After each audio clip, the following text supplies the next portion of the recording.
મેં આ કામ શરૂ કર્યું, મારું અહીંયા ઘર છે, મારું ફલાણું ઘર છે, મારું અહીંયા કામ છે, મારું ત્યાં કામ છે, મારો આ વ્યવસાય છે. ઘણી ઘણી ઉપલબ્ધિઓ કદાચ એ ગણાવશે, પણ કોઈ વૈષ્ણવને જ્યારે આ પ્રશ્ન કરવામાં આવે કે માનવ જીવનની મોટામાં મોટી ઉપલબ્ધિ કઈ છે, કે જે દિવસ તમારા ગળામાં તુલસીની 2 માળા આવી ગઈ, જે દિવસ શ્રી મહાપ્રભુજીએ તમને શરણે લીધા, જે દિવસ તમારો હાથ શ્રી મહાપ્રભુજીએ શ્રીનાથજીને સોંપી દીધો, તમે વિચાર તો કરો. શરણ આયે સોહી તારે, જે જન શરણ આયે સોહી તારે. એકવાર શ્રી ઠાકોરજી શ્રી યમુનાજીના તટ ઉપર બેઠા હતા, રાત્રિનો સમય, અને યમુનાજીમાં અનેકવિધ દીવડાઓ વ્રજવાસીઓએ પધરાવ્યા, અને નાનકડા શ્યામ સુંદર યમુનાજીના તટ ઉપર બેઠા બેઠા એક એક દીવડાઓને કિનારા ઉપર પધરાવતા જાય. સમય વીતવા લાગ્યો. યશોદાજીને ચિંતા થઈ, કાનો હજી સુધી ઘરે નંદાલયમાં કેમ નથી આવ્યો? શોધવા નીકળ્યા, યમુનાજીના તટ ઉપર આવ્યા, જોયું તો નાનકડા શ્યામ સુંદર એક એક દીવડાઓને તટ ઉપર પધરાવી રહ્યા છે. यशोदा जी विनती करी, लाला तू थक जाएगो, कितने दिया है इनको तट पे पधराएगो? ठाकुर जी एटलू ज कीधु, भैया सबन की तो मैं गारंटी नहीं लूं, पर जो दिया है मेरे पास आएंगे, वाकू तो जरूर से मैं तट पे पधराऊंगो, वाकू तो जरूर मैं पार उतारूंगो. जे जन शरण आए अनुसर ही, बोलो ग्रही सोपत.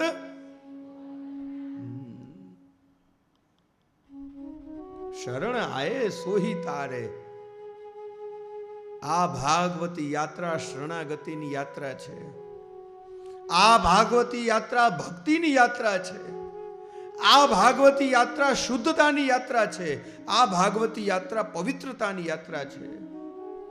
આ ભાગવતી યાત્રા વૈષ્ણવ બનવાની યાત્રા છે.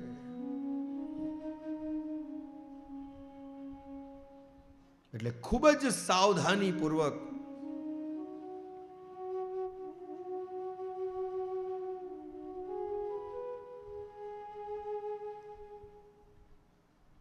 જ્યારે આ કથાનું શ્રવણ કર્યું હોય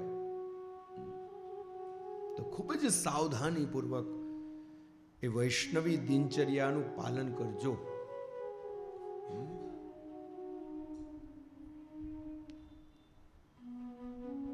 શ્રીમદ ભાગવત કથા અંતર્ગત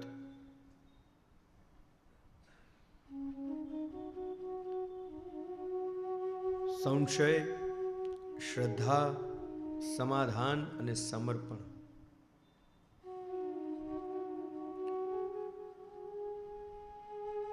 સંશયથી આ યાત્રાનો પ્રારંભ થયો અને સમાધાન અને સમર્પણ સુધી આ યાત્રા પહોંચી છે.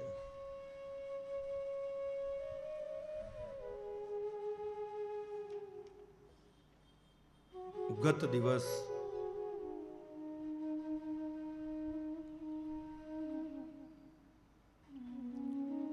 પ્રભુના વિવાહ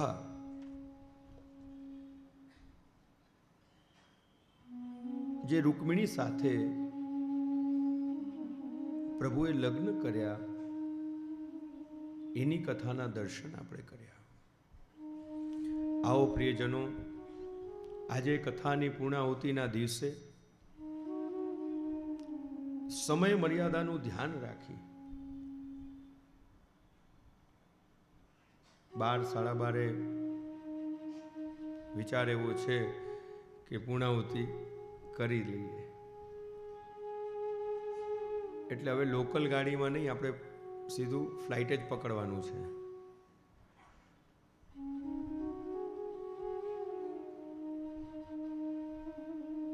આવો કથાની અંદર પ્રવેશ કરીએ.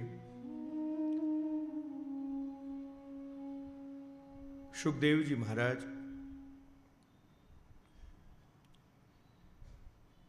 પ્રદ્યુમ્નના પ્રાદુર્ભાવની કથાનું વર્ણન કરી રહ્યા છે.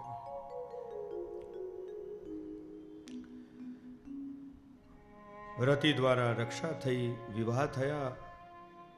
આ પ્રદ્યુમ્નજી સ્વયં કામદેવનો જ અવતાર. મહાદેવજીને મોહિત કરવા ગયા.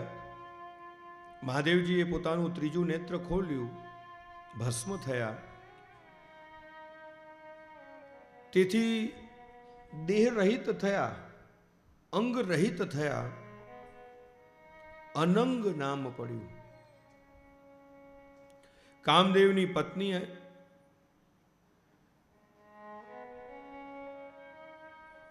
પ્રશ્ન કર્યો કે મારા પતિ મને ક્યારે મળશે?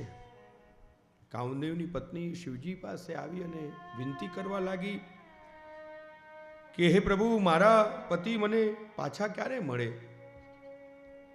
ત્યારે મહાદેવજી બોલ્યા, જ્યારે યદુવંશમાં કૃષ્ણ પ્રગટ થશે ત્યારે તેમના પુત્ર તરીકે સ્વયં કામદેવનો જન્મ થશે. અને એટલા માટે જ શ્રી મહાપ્રભુજીએ પણ એ વાતનો ઉલ્લેખ આપણા શ્રી યમનાષ્ટકની અંદર કર્યો. સ્મરપિતુ શ્રીયમ બિભ્રતિમ, કે શ્રી યમુનાજી કેવા છે? સ્મરપિતુ, સ્મર એટલે કે કામદેવ અને એના પિતા જેવી શોભા ધારણ કરનારા શ્રી યમુનાજી છે. પ્રવર્તમાન સમયમાં જે ખેલના દિવસો ચાલી રહ્યા છે,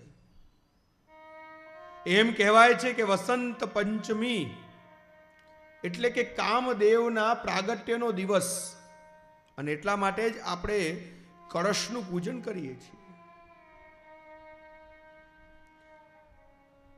આગળ પ્રભુના અન્ય વિવાહોની કથાનું વર્ણન સુખદેવજી કરી રહ્યા છે. દ્વારિકામાં એક યાદવ રહે અને એનું નામ છે સત્રાજીત. ધ્યાન આપજો. એની પાસે એક કિંમતી મણી.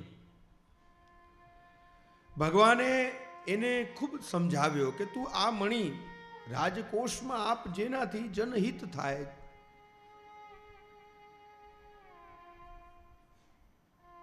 સત્રાજીત માન્યો નહીં. એક દિવસની વાત છે.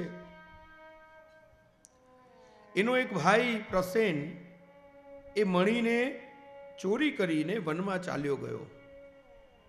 એક સિંહ દ્વારા એ મૃત્યુ પામ્યો. અહીંયા ચોરીનો આક્ષેપ સત્રાજીતે ભગવાન દ્વારિકાધીશ ઉપર મૂક્યો. પ્રભુ ઉપર લાંછન લગાવ્યું. પ્રભુએ વિચાર કર્યો કે આ વ્યક્તિને સમજાવવા જેવો નથી, એના કરતા મણી શોધીને જ એને હું આપી દઉં. અને એમ વિચાર કરી જે માર્ગ ઉપર પ્રસન્ન ગયો હતો એ જ માર્ગ ઉપર ભગવાન દ્વારકાધીશ પધાર્યા. પ્રસન્નને મૃત જોયો, બાજુમાં સિંહના પંજા જોયા. સિંહના પંજાને જોતા જોતા ભગવાન આગળ વધી રહ્યા છે, ત્યાં સિંહને પણ મળેલો જોયો. બાજુમાં રીંછના પંજા જોયા.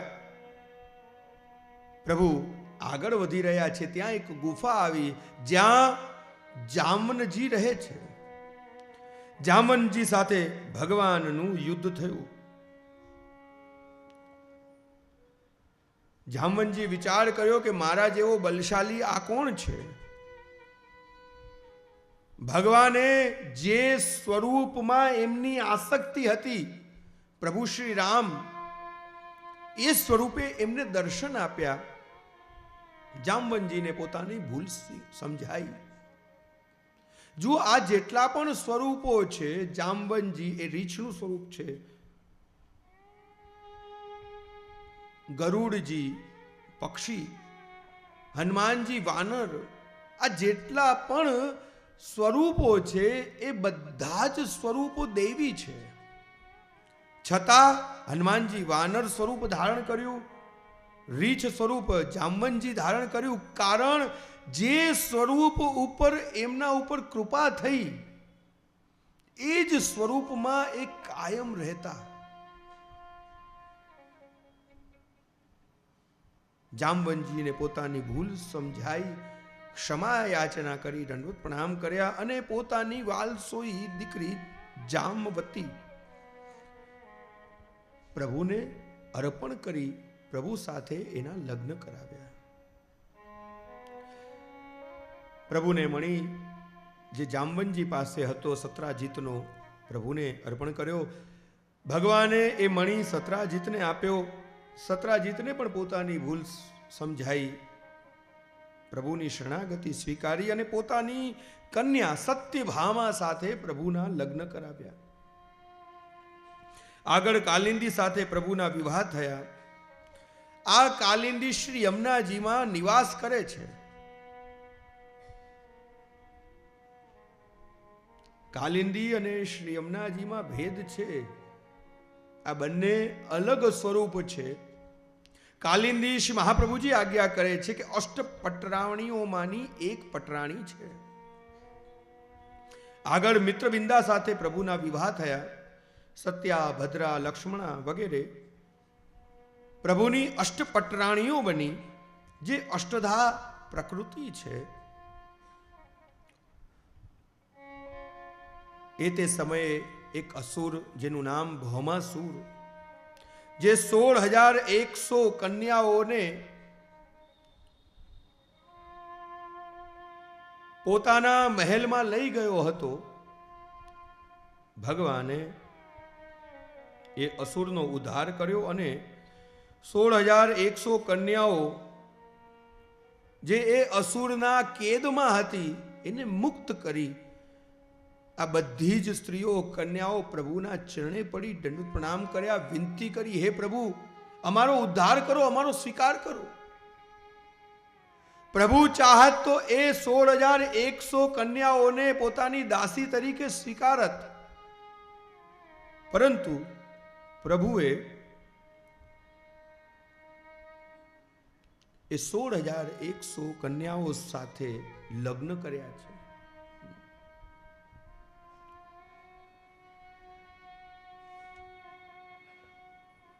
આગળ બલરામજી દ્વારા રૂકમીનો વધ એની કથા આવી. ઉષા અને અનિરુદ્ધના વધની કથા આવી. પ્રભુના અનન્ય પ્રેમી નૃગ રાજાનું ચરિત્ર સુખદેવજી કહી રહ્યા છે. પ્રસિદ્ધ કથા છે પ્રિયજનો. આ નૃગ રાજા એવા છે કે જેમ આકાશમાં તારાઓની ગણના ન થઈ શકે, એમ નૃગ રાજાએ આપેલી દાનમાં આપેલી ગાયોની પણ ગણના ન થાય, એટલી ગાયો નૃગ રાજાએ દાનમાં આપી હતી. એક દિવસની વાત છે, એક બ્રાહ્મણને આપેલી ગાય પાછી વાડામાં આવી ગઈ. એની એ જ ગાય બીજા બ્રાહ્મણને ફરી એક વખત દાનમાં અપાઈ ગઈ. બંને બ્રાહ્મણો વચ્ચે દ્વંદ્વ થયો. રાજાએ એક બ્રાહ્મણને સમજાવ્યા કે હું તમને આના એવજમાં આપ કહો એટલી ગાય હું આપને ભેટમાં આપું. બ્રાહ્મણોનો અપરાધ કર્યો અને એમને કાચિંડાની યોની મળી. ભગવાને પોતાના સ્પર્શ માત્રથી નૃગુ રાજાનો ઉદ્ધાર કર્યો. દાન આપવામાં કેટલી કાળજી રાખવી એ આ નૃગુ રાજાના ચરિત્રથી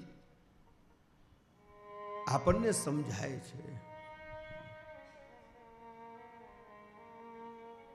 કેટલી સાવધાની રાખવી, કેટલી દેન્ય ભાવ રાખવી. એક વસ્તુ યાદ રાખો, દેવા કરતા લેનાર એ મહાન છે, એ મોટો છે.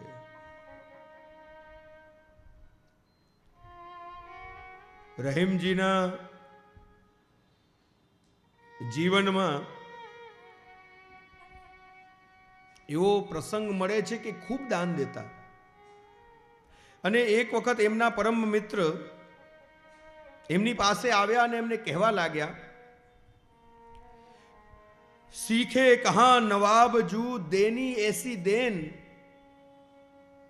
ज्यों ज्यों कर ऊंचे चढ़े त्यों त्यों नीचे नैन. કહેવાય છે કે જ્યારે રહીમજી દાન દેતા ત્યારે પોતાની દ્રષ્ટિ, પોતાના નેત્રો નીચા ભૂમિ તરફ રાખતા. એટલા દેન ભાવથી એ અર્પણ કરતા, સમર્પણ કરતા. અને એમના એવી વૃત્તિ ક્રિયાથી એમના મિત્ર એમને પ્રશ્ન કર્યો કે આવું તમે ક્યાંથી શીખ્યા? રહીમજીએ ઉત્તર આપ્યો કે દેને હારા ઓર હૈ જો દેતા દિન રેન, લોગ ભરમ મુझ પર કરે તાસો નીચે નૈન. દેવાવાળા તો પ્રભુ છે, પરંતુ જ્યારે આપણે આપીએ છીએ તો લોગ ભરમ મુझ પર કરે તાસો નીચે નૈન.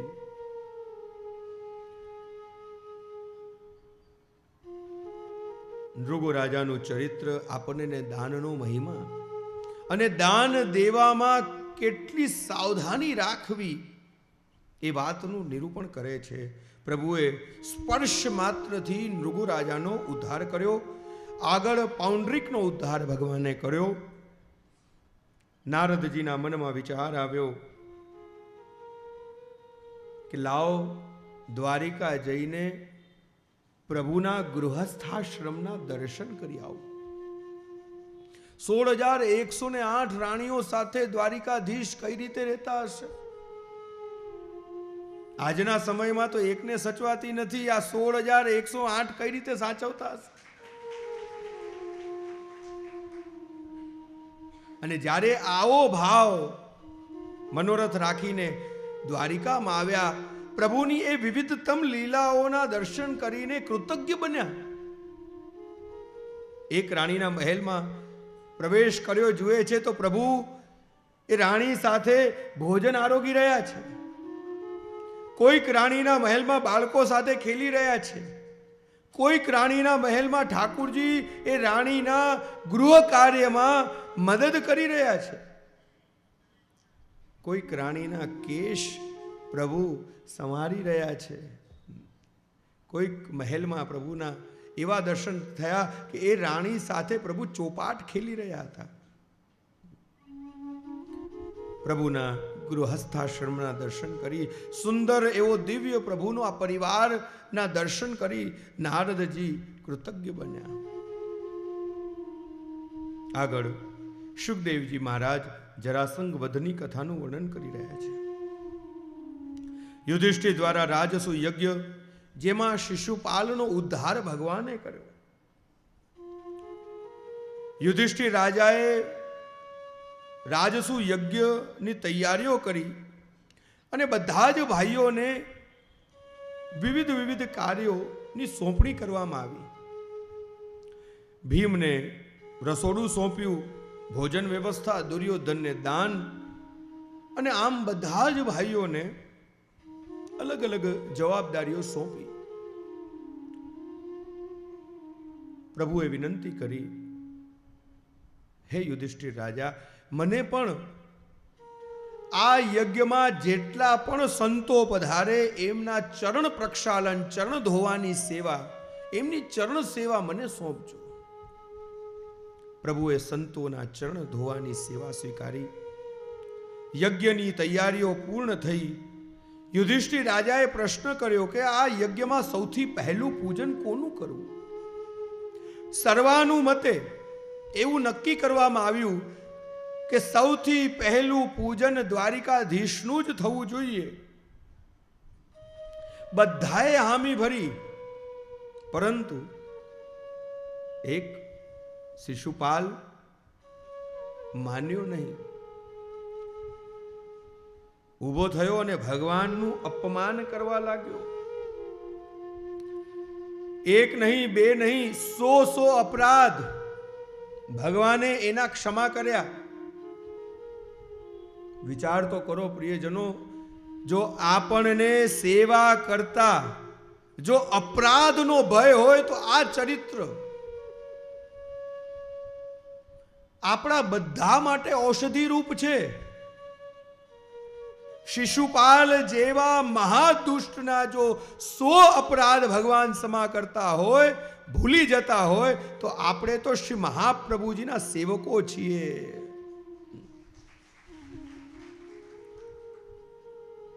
ભગવાને સુદર્શન ચક્ર દ્વારા એનો ઉદ્ધાર કર્યો. આગળ સુદામા ચરિત્રની કથા સુખદેવજી વર્ણન કરતા પ્રભુના અનન્ય પ્રેમી એક બ્રાહ્મણ જે પોરબંદરમાં રહે છે, પત્ની છે અને 2 બાળકો છે. અયાચક વ્રત એમણે લીધેલું છે, કોઈની પાસે પણ માંગતા નથી. અને એ અયાચક વ્રતના લીધે ખૂબ દરિદ્ર અવસ્થામાં એ પોતાનું જીવન જીવી રહ્યા છે. એક સમાનું ભોજન પણ એને પ્રાપ્ય નથી. એક નાનકડી ઝોપડીમાં એ રહે છે. પત્ની વારંવાર કહે, સ્વામી, તમે તમારા પરમ મિત્ર જે તમારી સાથે ભણતા, એક વખત એમના દર્શન તો કરી આવો. વારંવાર પત્ની સુદામાજીને વિનંતી કરે. અયાચક વ્રત ધારણ કરેલું હતું અને તેથી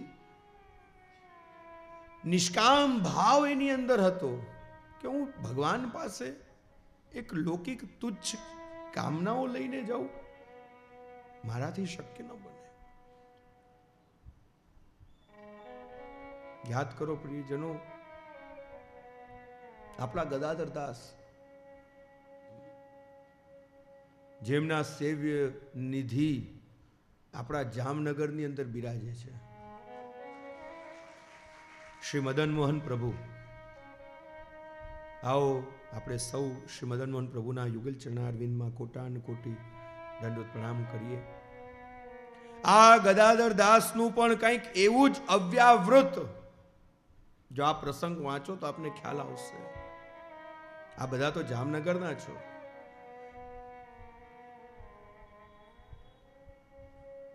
એમનું પણ કંઈક એવું જ વ્રત હતું, કોઈની પાસે પણ માંગવું નહીં, અવ્યાવૃત થઈને રહ્યા. અને એક દિવસ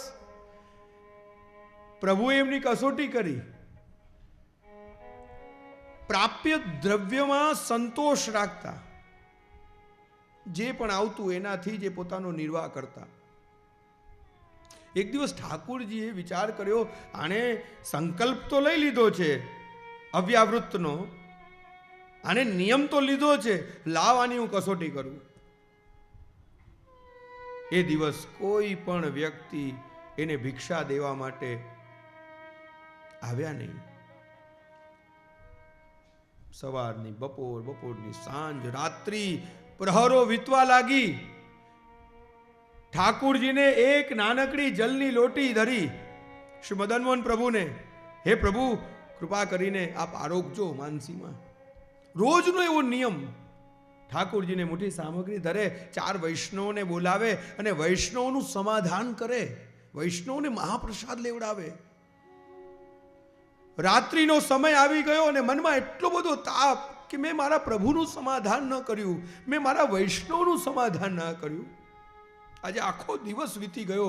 મારા પ્રભુ તો અંતર્યામી છે, કૃપાળુ છે, એ તો જલની લોટીમાં 56 ભોગની ભાવના કરશે, પણ મારા વૈષ્ણવનું શું? નેત્રોમાંથી અશ્રુપાત થઈ રહ્યા છે. આખો દિવસ વીતી ગયો. રોજનો મારો એવો નિયમ કે ઠાકોરજીને હું મોટી સામગ્રી ધરાવું, 4 વૈષ્ણવને મહાપ્રસાદ લેવડાવું. ઠાકોરજીથી એનું દુઃખ સહન ન થયું. તત્કાલ રાત્રિના સમયે, મધ્યરાત્રિના સમયે એક યજમાન આવ્યા અને એ સમયે એમને અમુક દક્ષિણા આપી. દક્ષિણા મેળવીને દોડતા બજારમાં ગયા. સુંદર સામગ્રી જલેબી સિદ્ધ થતી હતી.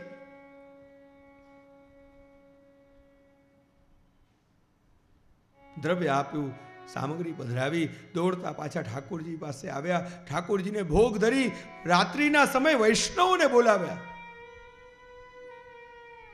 મારો એવો નિયમ છે કે હું વૈષ્ણવનું સમાધાન કરું. આજે આખો દિવસ વીતી ગયો, મેં કોઈ વૈષ્ણવને પ્રસાદ નથી લેવડાવ્યો.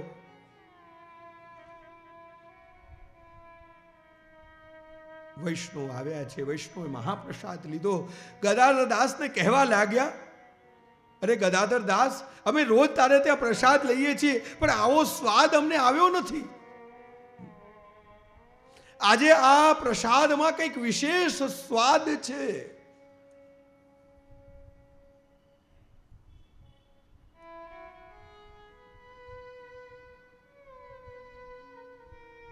જ્યારે પ્રભુનું અને પ્રભુના પ્રિય ભગવદી વૈષ્ણવનું સમાધાન થયું, વૈષ્ણવ થકી આ માર્ગમાં આગળ વધાય છે, ભગવદીઓ થકી આ માર્ગમાં આગળ વધાય છે. અને ભગવદીઓ કેવલ 252 અને 84 છે. યાદ કરો, જ્યારે પરમાનંદ દાસજીના ઘરે સુરદાસ કુંભનદાસજી જેવા ભગવદીઓ આવ્યા અને જ્યાં દ્વાર ખોલ્યા, જુએ છે તો આવા ભગવદીઓ મારા ઘર આંગણે, નેત્રોમાંથી અશ્રુપાત થવા લાગ્યા. આજે મારા માટે તો સોનાનો દિવસ, મારા આંગણે વૈષ્ણવ આવ્યા, ભગવદીઓ આવ્યા. ખરેખર આ સભાયા પરિવાર માટે આ 7 દિવસ સ્વર્ણ દિવસ છે, સોનાના દિવસ છે કે એમના મનોરથ સ્વરૂપે આટલા વૈષ્ણવો નિત્ય ભાગવત કથાનું શ્રવણ કરવા માટે આવ્યા.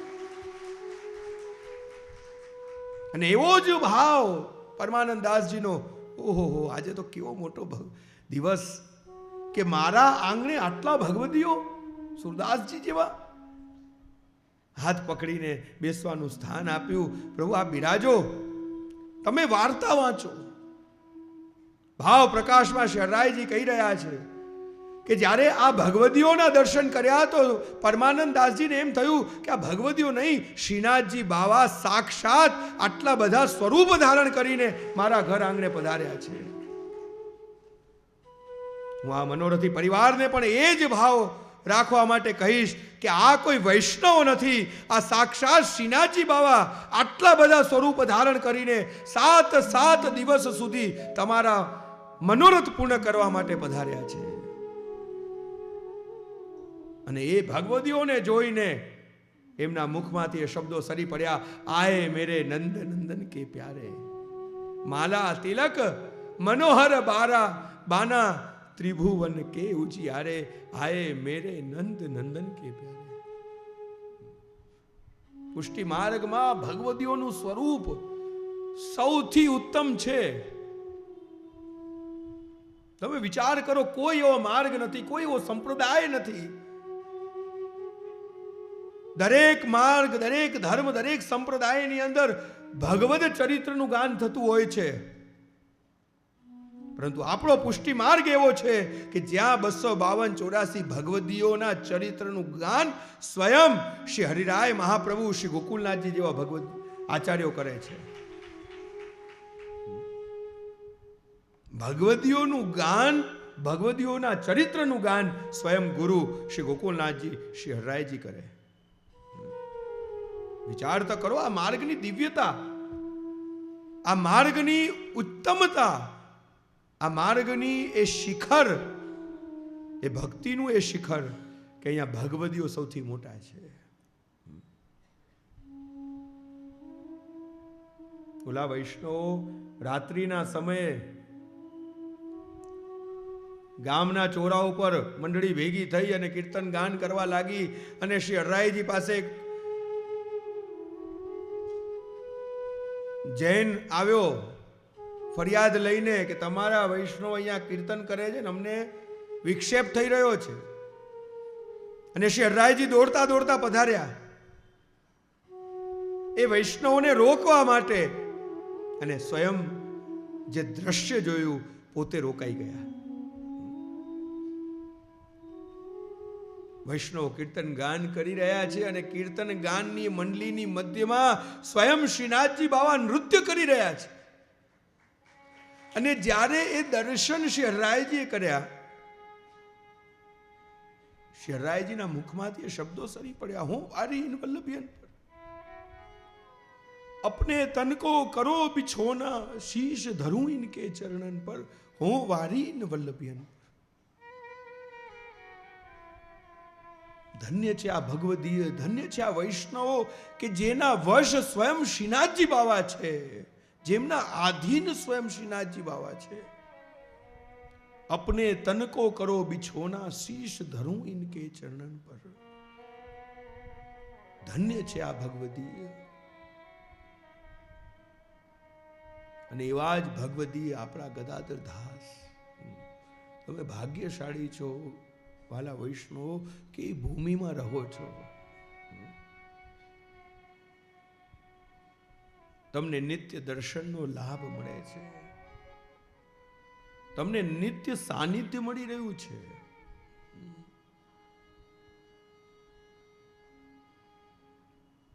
આપણે ગદાધર દાસ તો ન થઈ શકીએ,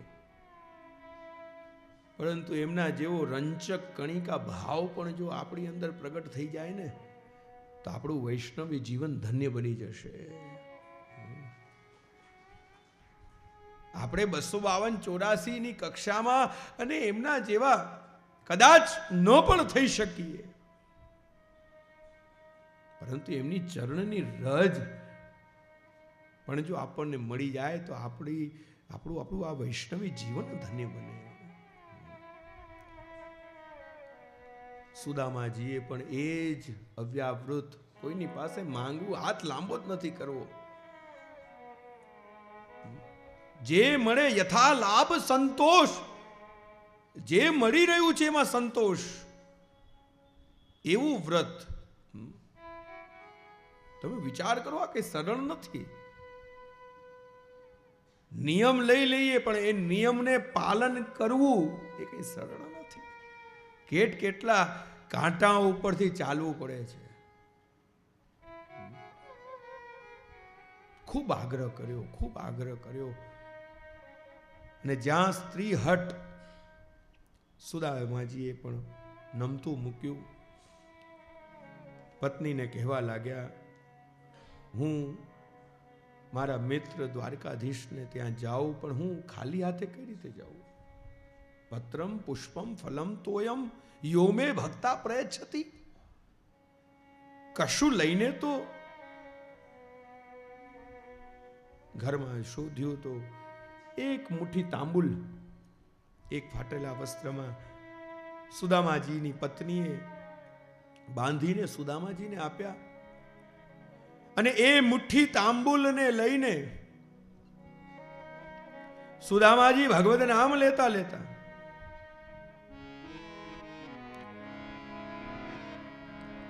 પોરબંદર થી દ્વારિકા જવા માટે પ્રસ્થાન કર્યું.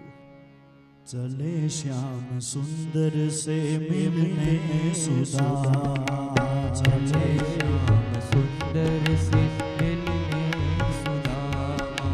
गाते जाते मन में हरे कृष्ण रामा, गाते जाते मन में हरे कृष्ण रामा, गाते जाते मन में हरे कृष्ण रामा, गाते जाते मन में हरे कृष्ण रामा. चले श्याम सुंदर को मिलने सुदामा, चले श्याम सुंदर को मिलने सुदामा. गोविंद गोविंद हरे मुरारे, गोविंद गोविंद हरे मुरारी, गोविंद गोविंद हरे मुरारे, गोविंद गोविंद हरे मुरारे. गोविंद गोविंद मुकुंद कृष्णा, गोविंद गोविंद मुकुंद कृष्णा, गोविंद गोविंद मुकुंद कृष्णा, गोविंद गोविंद. चले श्याम सुंदर से मिलने सुदामा, चले श्याम सुंदर से मिलने सुदामा. गाते जाते मन में हरे कृष्ण रामा, गाते जाते जाते मन में हरे कृष्ण रामा, गाते जाते चले श्याम सुंदर से मिलने सुदामा, चले श्याम सुंदर से मिलने सुदामा, हो चले श्याम सुंदर से मिलने सुदामा, हो चले श्याम सुंदर से मिलने सुदामा।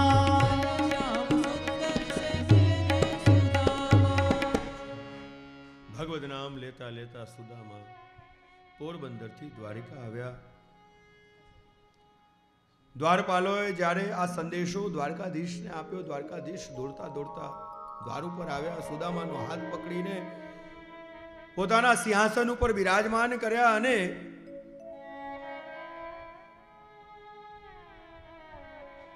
સુદામાજીના ચરણ પ્રક્ષાલન કર્યું. સુંદર સુંદર વસ્ત્ર એમને ધારણ કર્યા અને ભોજન સમયે બે મિત્ર ભેગા થયા એટલે જૂની જૂની વાતો. તને યાદ છે સુદામા, આપણે સાંદીપની આશ્રમમાં ભણતા? હા પ્રભુ, મને યાદ છે. એક દિવસ ગુરુ માતાએ આપણને વનમાં લાકડા લેવા મોકલ્યા અને એ તે સમયે ગુરુ માતાએ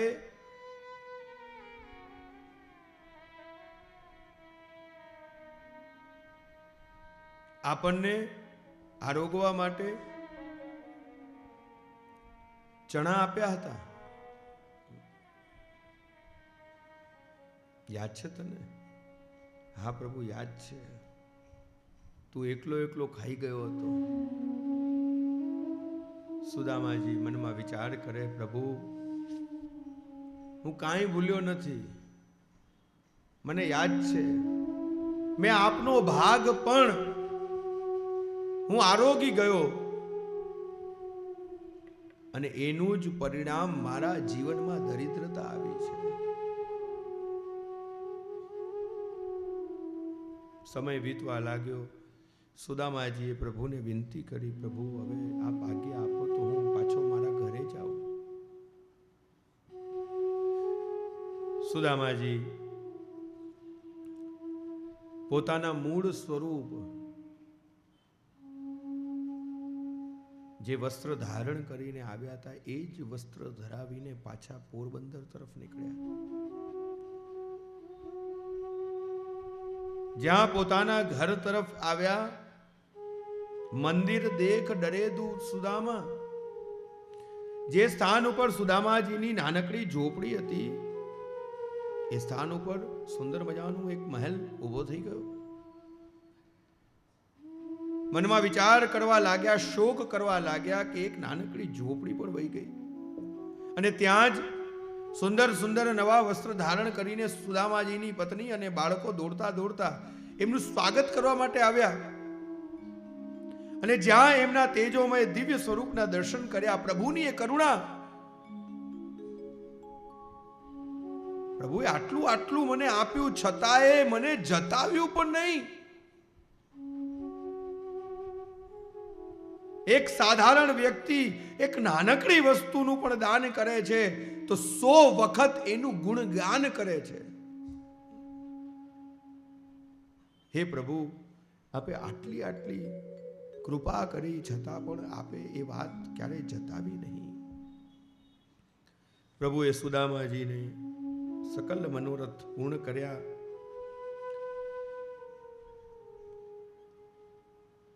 આગળ શુકદેવજી મહારાજ સૂર્યગ્રહણની કથાનું નિરૂપણ કરી રહ્યા છે અને નિરૂપણ કરતા શુકદેવજી કહેવા લાગ્યા કે એકવાર પ્રભુનું મન અત્યંત વ્યાકુળ,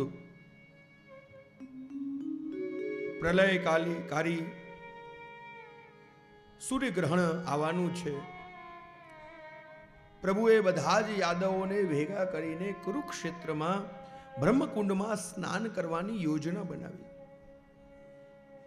સૂર્યગ્રહણનો સમય આવવાનો છે અને ભયંકર સૂર્યગ્રહણ છે, પ્રલયકારી બધા જ યાદવોને લઈને કુરુક્ષેત્ર જેવા તીર્થમાં બ્રહ્મકુંડમાં સ્નાન કરવા પધાર્યા. જ્યારે આ સમાચાર વ્રજમાં નંદ યશોદાને મળ્યા, નંદ અને યશોદાને વિચાર આવ્યો કે લાવો અમે પણ કુરુક્ષેત્ર જઈએ ભગવદ દર્શન કરવા માટે. અહીંયા દ્વારિકાથી બધા જ યાદવોને લઈને, પરિવારને લઈને ભગવાન દ્વારિકાધીશ કુરુક્ષેત્ર પધાર્યા ને વ્રજમાંથી પણ, ગોકુળમાંથી પણ નંદ અને યશોદા ગોપીજનોની સાથે, વ્રજભક્તોની સાથે, ગોવાળની સાથે, ગોપોની સાથે કુરુક્ષેત્રમાં આવ્યા છે. નંદ બાવાનો, યશોદાજીનો સમાગમ કુરુક્ષેત્રમાં ઉદ્ધવજી સાથે થયો. ઉદ્ધવજીએ નંદ બાબાને વિનંતી કરી, બાબા આપ કેમ ગોકુળમાં રહો છો? આપ કેમ દ્વારકાધીશની સાથે દ્વારિકામાં કેમ નથી પધારતા? અને જ્યાં આવો પ્રશ્ન કર્યો, નંદ બાબા કહેવા લાગ્યા, હે ઉદ્ધવજી, અમને બીજી કોઈ આસ નથી. કૃષ્ણ કૃષ્ણ કરતા પ્રાણ હમારા જાય રે. કૃષ્ણ કૃષ્ણ કરતા પ્રાણ હમારા જાય, પ્રાણ હમારા જીવ ભલે વયો જાય રે. કૃષ્ણ કૃષ્ણ કરતા પ્રાણ અમારા જાય રે. મરતા સુધી નામ કૃષ્ણનું, મરતા સુધી નામ કૃષ્ણનું ભૂલ્યું ના ભૂલાય રે. કૃષ્ણ કૃષ્ણ કરતા પ્રાણ હમારા જાય. વ્રજની રજમાં કાયા વીર મેં એવી ઈચ્છા મન માઈ રે. વ્રજની રજમાં કાયા વીર મેં એવી ઈચ્છા મન માઈ રે. જલના જીવડા જલમાં જન્મે, જલના જલમાં જન્મે, જલમાં મરી જાય રે. કૃષ્ણ કૃષ્ણ કરતા પ્રાણ હમારા જાય રે. કૃષ્ણ કૃષ્ણ કૃષ્ણ. નંદ બાબા કહેવા લાગ્યા, હે ઉદ્ધવજી, જલના જીવડા જલમાં જન્મે, જલમાં જ મરી જાય રે. અમે વ્રજમાં જન્મ્યા, વ્રજમાં મોટા થયા અને વ્રજમાં જ અમારી કાયા પડશે. અમને બીજો કોઈ મોહ નથી.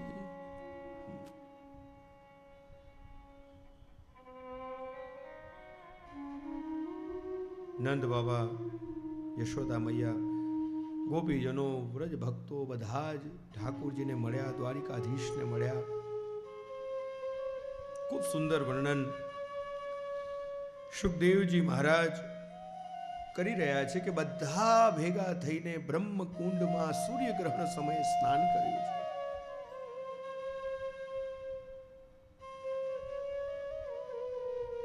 જેણે વ્રજ રસ ચાખ્યો હોય એને બીજો બધો જ રસ ફીકો જ લાગે છે.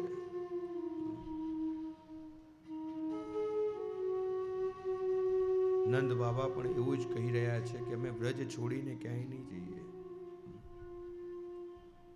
છોકરાઓ ભણવા માટે અમેરિકા જાય અને પછી ત્યાં જ સેટલ થઈ જાય અને પછી ત્યાંથી વર્ષો પછી એના બા બાપુજીને ફોન કરે, અમે ટિકિટો મોકલીએ, તમે આવો.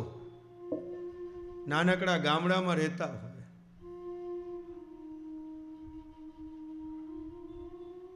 બાળકો ખૂબ આગ્રહ કરે, એકવાર જાય પણ ખરા, પણ એમને ત્યાં ગમતું નથી. હવે જે ગામડામાં રહ્યા હોય એમને અમેરિકામાં શું ગમે? નંદ બાબા યશોદાજી પણ કંઈક એવું જ ચિંતન, એવું જ વર્ણન, એવો જ ભાવ પ્રગટ કરી રહ્યા છે.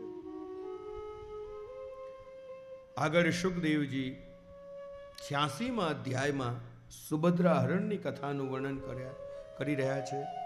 87મા અધ્યાયમાં વેદસ્તુતિ અને આગળ ભૃગુ ઋષિ દ્વારા જે બ્રહ્મા, વિષ્ણુ અને મહેશ આ ત્રણેય દેવોની જે પરીક્ષા કરવામાં આવી એનું વર્ણન કરી રહ્યા છે. ભૃગુ ઋષિને વિચાર આવ્યો કે આ ત્રણેયમાં મોટું કોણ છે? અને પરીક્ષા કરવા માટે બ્રહ્માજીની સભામાં આવ્યા, નમસ્કાર ન કર્યા. બ્રહ્માજીને ક્રોધ આવ્યો, અપશબ્દ કહેવા લાગ્યા. ત્યાંથી મહાદેવજી પાસે આવ્યા. મહાદેવજીને ઘણા બધા ભૃગુ ઋષિ અપશબ્દો કહ્યા. મહાદેવજીને પણ ક્રોધ આવ્યો. ભૃગુ ઋષિને મારવા માટે પાછળ દોડ્યા અને ત્યાંથી ભૃગુ ઋષિ વૈકુંઠમાં, જ્યાં લક્ષ્મીજીના ખોળામાં પ્રભુ પોઢી રહ્યા હતા, એ સ્થાન પર આવ્યા અને ભગવાનની છાતી ઉપર લાત મારી. જ્યાં ભૃગુ ઋષિએ પ્રભુની છાતી ઉપર લાત મારી, પ્રભુ તત્કાલ ઊભા થયા અને ઋષિના ચરણોમાં પડ્યા. વિનંતી કરી, હે ઋષિવર, મારી છાતી વજ્ર જેવી કઠોર છે અને આપના ચરણારવિંદ કેટલા બધા કોમળ છે, ક્યાંક આપને પરિશ્રમ તો નથી થયો ને? જ્યાં ભગવાનના મુખેથી આવા શબ્દો સાંભળ્યા, ઋષિ સમજી ગયા કે સૌથી મોટા તો વિષ્ણુ જ છે. પ્રભુએ ભૃગુ લાંછન પોતાના શ્રીઅંગમાં ધારણ કર્યું. ભક્તોના ચરણ પ્રભુ હંમેશા પોતાના હૃદયમાં રાખે છે. આવો પ્રિયજનો, આ સાથે જ 10મા સ્કંદને અહીંયા જ વિરામ આપી 11 સ્કંદમાં આપણે પ્રવેશ કરીએ. 11મો સ્કંદ મુક્તિ લીલા અને શ્રીનાથજી બાવાનું મસ્તક છે.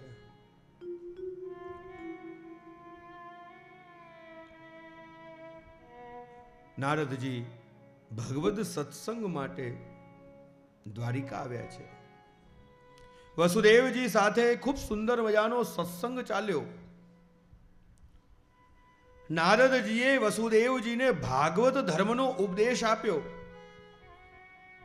હે વસુદેવજી, આ ભાગવત ધર્મ સાંભળવાથી, તેનો પાઠ કરવાથી, તેને કહેવાથી, તેને આદર આપવાથી, આ ભાગવત ધર્મમાં પોતાની સંમતિ, પોતાની પ્રસન્નતા આપવાથી મનુષ્ય પવિત્ર બને છે, એનું કલ્યાણ થાય છે. ભાગવત કથાનું આયોજન કરીએ અને કદાચ આયોજન ન કરી શકીએ તો જે આયોજન કરતા હોય, જે મનોરથી હોય, એ મનોરથી માટે સદભાવ પ્રગટ કરીએ. નારદજી કહે છે એ સદભાવ દ્વારા પણ જીવ પોતાનું આત્મકલ્યાણ કરી શકે છે. કદાચ અમારાથી આ કાર્ય ન થાત, પણ ધન્ય છે આ મનોરથી કે જેમણે આ સુંદર મજાનો અવસર અમને આપ્યો. ભાગવત ધર્મનું નિરૂપણ કર્યું. નારદજીએ 9 યોગેશ્વરની કથા કહી. ઋષભદેવજીના 100 પુત્ર કર્મ માર્ગમાં ગયા અને 9 સંન્યાસી થયા, 9 યોગેશ્વર થયા. અને એ નવ યોગેશ્વરની કથા કહેતા નારદજી કહેવા લાગ્યા, કવિર હરિરંતરિક્ષ પ્રબુદ્ધ પીપલાયન આવિર્હોત્રોર્થ દ્રુમિલ ચમસ કર ભાજન. કવિ, હરિ, અંતરિક્ષ, પ્રબુદ્ધ, પીપલાયન, આવિર્હોત્ર, દ્રુમિલ, ચમસ અને કરભાજન આ નવ યોગેશ્વરો થયા. એકવાર આ નવ યોગેશ્વરો વિદેહરાજ નિમિ રાજાને ત્યાં યજ્ઞમાં પધાર્યા છે. નિમિ રાજાએ વંદન કર્યા, નમસ્કાર કર્યા અને નમસ્કાર કરતાની સાથે કહેવા લાગ્યા, દુર્લભો માનુષો દેહો દેહિનામ ક્ષણભંગુર તત્રાપી દુર્લભમ મન્યે વૈકુંઠ પ્રિયદર્શનમ. ભગવદ સત્સંગને દુર્લભ કહ્યો, સંતોના સમાગમને દુર્લભ કહ્યો. માનવ જીવન દુર્લભ છે અને એ દુર્લભ કેવું? જે ક્ષણભંગુર, આવતી ક્ષણ શું થવાનું છે એની આપણને ખબર નથી.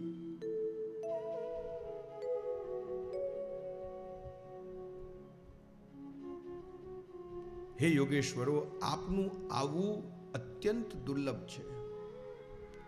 નિમિ રાજાએ સંતોના આગમનને દુર્લભ કયા. સુંદર સુંદર ઉપદેશ નવ યોગેશ્વરોએ આ નિમિ રાજાને આપ્યા. કવિ નામના યોગેશ્વર કહેવા લાગ્યા, કાયેન વાચા મનસેન્દ્રિયેર્વા બુદ્ધ્યાત્મના સ્વભાવ કરોમિ યદ્યત સકલં પરસ્મૈ નારાયણાય સમર્પયેત. કર્મથી, વચનથી, મનથી જે પણ કર્મ કરો તે પ્રભુને સમર્પિત કરો. હરિ નામના યોગેશ્વરે 3 પ્રકારના ભક્તોની ચર્ચા કરી, ઉત્તમ, મધ્યમ અને પ્રાકૃત. જે પ્રાણી માત્રને ભગવદ સ્વરૂપ જુએ તે ઉત્તમ છે. જે ઈશ્વરમાં પ્રેમ કરે, ભક્તોમાં પ્રેમ કરે, પણ ભક્ત સિવાય દ્વેષ કરે તે મધ્યમ છે. કેવળ ભગવાનના સ્વરૂપમાં જ ભગવાનને જુએ તે પ્રાકૃત ભક્ત છે. ચમસ નામના યોગેશ્વરે આ ધન એ સત્કર્મ કરવાનું સાધન છે એવો ઉપદેશ આપ્યો. કરભાજન નામના યોગેશ્વરે ભગવાનના સ્વરૂપની પૂજાની વિધિ રાજાને સમજાવી. નારદજીએ નિમિ રાજાની પરમ ગતિનું વર્ણન વસુદેવજી આગળ કર્યું.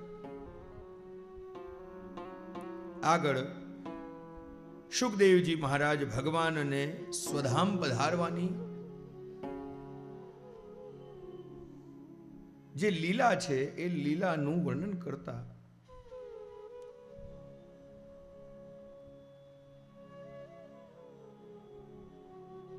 પ્રભુએ પોતાને સ્વધામ પધારવાની તૈયારીઓ કરી. દેવતાઓ વારંવાર સ્તુતિ કરવા લાગ્યા કે હે પ્રભુ, આપ પુનઃ ગોલોકમાં પધારો, આપ સ્વધામ પધારો. ભગવાન બોલ્યા કે મારું બધું જ સકળ કાર્ય સિદ્ધ થઈ ગયું છે, બસ કેવલ એક યાદવ કુળનું સંહાર કરીને હું સ્વધામ પધારીશ. પ્રભુ પ્રભાસ ક્ષેત્રે યાદવોને લઈને આવ્યા છે. ત્યાં ઉદ્ધવજી સાથે એમનો સમાગમ થયો. ઉદ્ધવજી વિનંતી કરી, હે પ્રભુ, મને પણ આપની સાથે સ્વધામ લઈ જાઓ. ભગવાન કહેવા લાગ્યા, ઉદ્ધવ, આપણે સાથે આવ્યા નથી તો સાથે જશું કઈ રીતે? અને એમ કહેતા પ્રભુએ ઉદ્ધવજીને સંન્યાસ રૂપી ત્યાગનો ઉપદેશ આપ્યો અને ગુરુ દત્તાત્રેયનું ચરિત્ર સંભળાવ્યું. આ ગુરુ દત્તાત્રેય જેમણે 24 ગુરુ કર્યા, વ્યક્તિ વસ્તુ જીવમાં રહેલા ગુણને ગુરુ બનાવ્યા. જે પણ વસ્તુમાંથી, જે પણ વ્યક્તિમાંથી, પછી એ પશુ હોય, પક્ષી હોય, એ ભૂમિ હોય, જલ હોય, સમુદ્ર હોય, એક નાનકડી કીડી હોય, હાથી હોય, સર્પ હોય, સિંહ હોય, એ દરેકના જે પણ સદગુણો છે એ સદગુણોને દત્તાત્રેય ગુરુ રૂપ જોયા. દત્તાત્રેયનું ચરિત્ર ભગવાને સંભળાવ્યું. આગળ યદુકુળનો સંહાર થયો અને હવે પ્રભુ સ્વધામ પધારવાની તૈયારી કરી રહ્યા છે. એક નિર્જન સ્થાન, એક વૃક્ષની નીચે પ્રભુ પોતાના ચરણની આંટી દઈને બિરાજેલા છે અને એક પારધીને નિમિત્ત બનાવીને પારધીએ નિશાન ટાક્યું અને પ્રભુના ચરણારવિંદમાં એ બાણ વાગ્યું છે. પ્રભુએ એક પારધીને નિમિત્ત બનાવીને પ્રભુ સ્વધામ પધારી રહ્યા છે. દેવતાઓ પુષ્પ વૃષ્ટિ કરવા લાગ્યા. એક સુંદર મજાનો રથ ત્યાં પ્રગટ થયો. પ્રભુ એ રથ ઉપર સવાર થયા, આરૂઢ થયા. અપ્સરાઓ નૃત્ય કરવા લાગી, ગંધર્વો ગાન કરવા લાગ્યા, દેવતાઓ પુષ્પવૃષ્ટિ કરવા લાગ્યા. અને પ્રભુ પોતાની લીલાને સમેટીને, પોતાના બધા જ કાર્યોને પૂર્ણ કરીને હવે એક પારધીને નિમિત્ત બનાવીને પ્રભુ સ્વધામ પધારી રહ્યા છે. પ્રભુ જ્યારે સ્વધામ પધારતા હતા ત્યારે ઉદ્ધવજીએ વિનંતી કરી, હે પ્રભુ, આપ સ્વધામ પધારી જશો ત્યારે જીવ કોની શરણે જશે? જીવ કોનો આશ્રય લેશે? જીવ પોતાનું આત્મકલ્યાણ કઈ રીતે કરશે? ભગવાને ઉદ્ધવજીને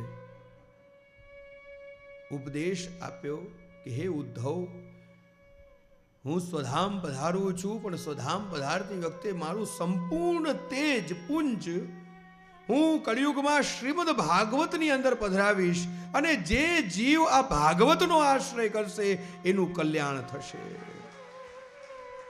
પ્રભુએ પોતાનું સંપૂર્ણ તેજ આ શ્રીમદ ભાગવતમાં પધરાવ્યું છે. અને એટલા માટે જ આ વાંગમય સ્વરૂપ છે, વાણીમય સ્વરૂપ. જેવો જેવો શત્રુ અસુર એવો એવો અવતાર પ્રભુ ધારણ કરે છે. કળિયુગમાં વાણી અસુર છે. જે કામ મોટા મોટા શસ્ત્રથી નથી થતું ને, સમજી ગયા, એ વાણીથી થઈ જાય છે. અને એટલા માટે જ કહેવાય છે, તું બોલ, હું તને ઓળખી જઈશ. આપણી વાણી જ આપણો પરિચય છે. કળિયુગમાં સૌથી મોટામાં મોટો શત્રુ જો કોઈ હોય તો આ જીવહા, આ વાણી. અને આ વાણીનો સંયમ કરજો પ્રિયજનો. જેટલું બને એટલું ઓછું બોલવું. અને આપણામાં તો કહેવત છે કે ન બોલવામાં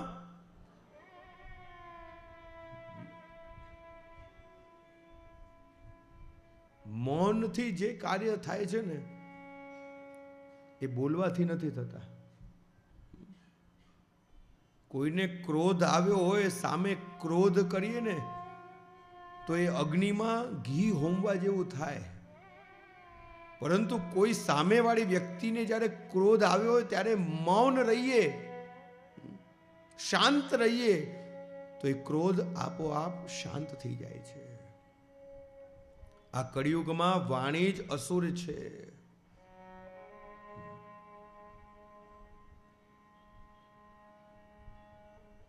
ऐसी बानी बोलिए जो मन का आपा खोए, औरन को शीतल करे और आप हु शीतल होए.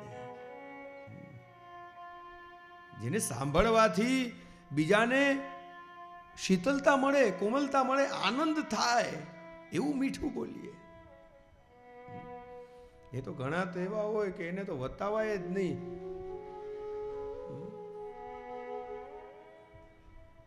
તમે અહીંયા બેઠા છો, તું કહેતો હોય તો ઊભો થઈ જાઉં. અરે દેવતા તને ઊભા થવા માટે નથી કહેતા. ઘણાને તો એમ હોય કે વતાવાય, મને પૂછ્યું કેમ? પૂછીએ તોય તકલીફ, ન પૂછીએ તોય તકલીફ. મને પૂછ્યું જ નહીં. આ ભાગવત શાસ્ત્ર કહે છે કે જેટલું બને એટલું ઇન્દ્રિયોનું દમન, ઇન્દ્રિયો ઉપર સંયમ રાખજો. ગાંધારી જેવા ચરિત્રો કે જેણે પોતાના નેત્રો ઉપર સંયમ રાખ્યો અને એ જ સંયમથી એણે એના પ્રિય પુત્ર દુર્યોધનનું શરીર વજ્રનું બનાવી દીધું. આજે આપણી વાણી ઉપર આપણને સંયમ નથી અને એના કારણે આપણે જે બોલીએ જે થતું નથી. તમને આચાર્યોની વાણી ઉપર વિશ્વાસ છે, તમને શ્રી મહાપ્રભુજીની વાણી ઉપર વિશ્વાસ છે.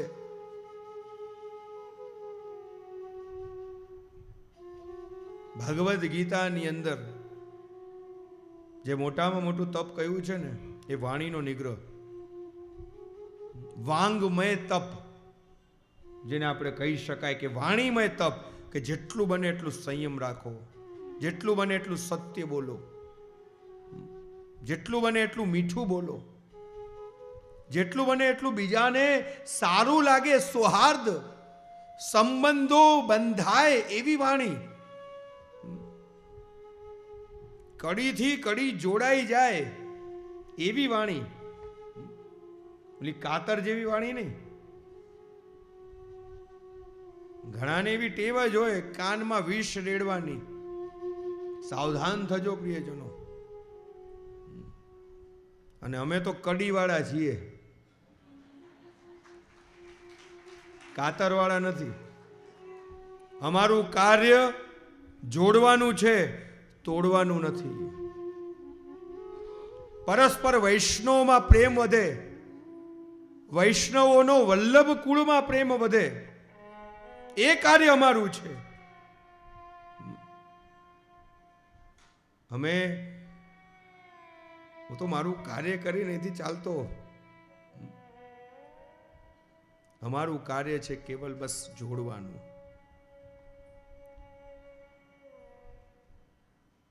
જેવો અસુર, આ કળિયુગમાં વાણી અસુર છે અને એટલા માટે જ પ્રભુએ આ વાંગમય સ્વરૂપ ધારણ કર્યું છે. પ્રભુ સ્વધામ પધાર્યા અને પોતાનું સંપૂર્ણ તેજ પુંજ આ શ્રીમદ ભાગવતમાં પધરાવીને પધાર્યા. યાદ કરો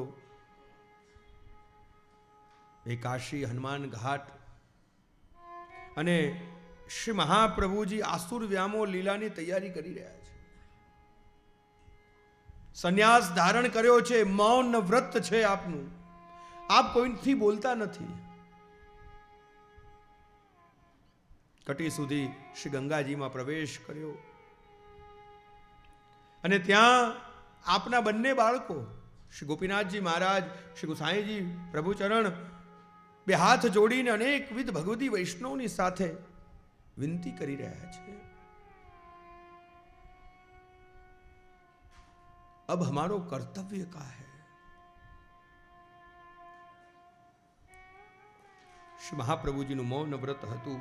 શ્રી મહાપ્રભુજીએ ગંગાજીના તટ ઉપર વાલુકામાં આ શિક્ષા શ્લોકી લખી અને એ લખતા શ્રી મહાપ્રભુજી આજ્ઞા કરી રહ્યા છે, યદા બહિર્મુખાયુયમ ભવિષ્યથ કથંચન, કે હે વૈષ્ણવ, તમે બહિર્મુખ નહીં થતા. શ્રી મહાપ્રભુજીના વચનો આ કથાની પૂર્ણાહુતિના દિવસે આત્મસાત કરજો. શ્રી મહાપ્રભુજી આજ્ઞા કરી રહ્યા છે, હે વૈષ્ણવો, ક્યારે પણ બહિર્મુખ નહીં થતા, સન્મુખતા નહીં છોડતા. યેન કેન પ્રકારેણ સન્મુખતાના સાધનો અવસરો શોધજો. જ્યાં સત્સંગ મળે પહોંચી જજો, જ્યાં ભગવદ નામ મળે પહોંચી જજો, જ્યાં વલ્લભ મળે પહોંચી જજો, જ્યાં શ્રીનાથજી મળે પહોંચી જજો.